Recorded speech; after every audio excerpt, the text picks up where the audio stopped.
Jake Davis prided himself on being a dedicated father and husband. He worked for a shipping company, often traveling for days along the coast to manage deliveries and coordinate with dock operators. Though he missed his wife, Lucy, and their 6-year-old daughter, Savannah, he believed his hard work provided them a decent, stable life. If Lucy ever felt lonely, Jake assumed she could handle it. She had her home business as a florist, and she frequently talked about how busy she was with new orders. But everything changed one rainy evening when Jake's route was cut short by a sudden warehouse shutdown. He arrived home 2 days earlier than expected, exhausted yet eager to surprise Lucy and tuck Savannah in for the night. The house was dark, except for a dim light creeping from under the living room door. Jake set down his travel bag quietly and stepped inside. He froze at the unexpected sight: Lucy on the couch, intimately close with a man Jake had never met. A tall figure in a dark jacket. They turned their heads sharply, eyes wide. Jake's world tilted. For an instant, no one spoke. The man grabbed his keys, muttered a quick apology, and slipped out the front door. Lucy, tears already pooling in her eyes, looked more ashamed than shocked. Jake, voice trembling. "Lucy, who was that? How could you?" Lucy, shaking, tears streaking her cheeks. "Jake, I'm sorry. I never meant for you to find out like this. He's someone I met through my flower shop orders. I swear it wasn't planned." Jake's stomach knotted, anger flaring and then collapsing into hurt.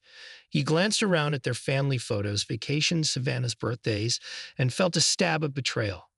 "Jake, you've been bringing him here into our home while I'm gone for work." "God, Lucy, why?"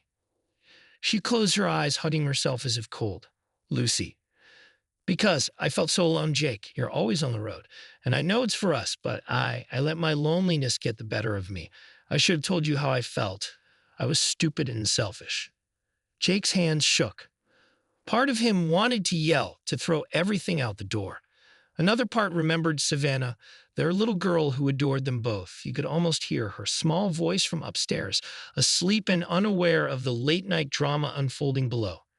"Jake, do you even love me, Lucy, or was I just absent enough for you to look elsewhere?" "Lucy," voice quivering, "I do love you. This was a mistake, an awful mistake. Please, Jake, don't leave. Don't break our family. I'm begging you."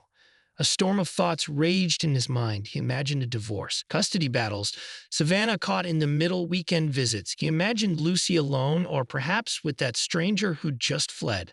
The swirl of possibilities made his head spin.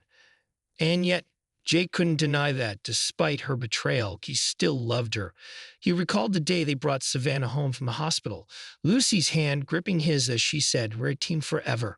He remembered Lucy supporting him through his father's funeral, comforting him when no one else could. Those memories clung to him like a lifeline. Jake, slowly pained, "This feels impossible to forgive, but I can't just walk out right now. Savannah needs us, and I do still love you. So I'm staying, Lucy, but only if you swear this ends now." Lucy's lips trembled, relief mixed with guilt shone in her eyes. "Lucy, I swear, it's over. It was a lapse in judgment. I'll never see him again." Jake nodded, though it felt like the ground beneath him was unsteady. His choice was clear. He would not file for divorce, not yet. He would give Lucy a chance to prove her remorse and dedication. Deep down, he feared he might regret this, that the pain would never fully subside. But for Savannah's sake, and for the love that once was, he had to try. In the coming weeks, every conversation between them felt awkward. Each glance weighted with what they weren't saying. Jake often awoke at night, checking the empty side of the bed if Lucy got up for water, a spark of paranoia igniting in his chest. But he stayed, swallowing his wounded pride, determined to mend what might be salvaged. They never spoke again about the man in the dark jacket, never mentioned his name. Lucy deleted all contact with him. Jake made a silent vow. If he sensed one more lie, he'd walk away for good. For now, they marched onward, day by day, holding on to the fragile hope that in time, love might heal the cracks formed by this betrayal. No one could predict how it would all end, whether Jake's decision would bring them closer or lead to heartbreak down the road. But in that moment, under the same roof, they remained a family, clinging to the promise of a second chance. Thanks for watching my channel. Don't forget to like and subscribe.